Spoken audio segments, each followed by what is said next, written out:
পর্তুগালের মাদাইরা আইল্যান্ড প্রকৃতির এক অপূর্ব সৃষ্টি। সম্প্রতি আমি এখানে ঘুরতে গিয়েছিলাম, আর সত্যি বলতে এই জায়গার সৌন্দর্য ভাষায় প্রকাশ করা কঠিন। চারিদিকে সবুজ পাহাড়, মেঘে ছুঁয়ে থাকা ভিউ পয়েন্ট আর গভীর নীল সমুদ্র, সব মিলিয়ে যেন স্বপ্নের মতো একটা দ্বীপ।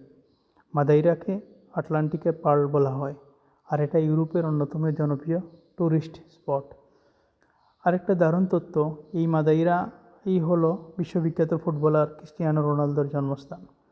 এখানে আপনি পাবেন বিখ্যাত লেবেডা ওয়াক, পাহাড়ের মাঝে ছোট পানির চ্যানেলের পাশে হাঁটার এক অনন্য অভিজ্ঞতা।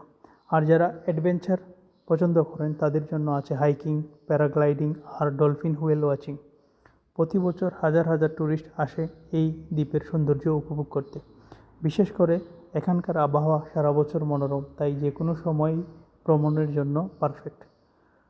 সত্যি বলতে মাদাইরা শুধু একটা জায়গা না, এটা একটা অনুভূতি।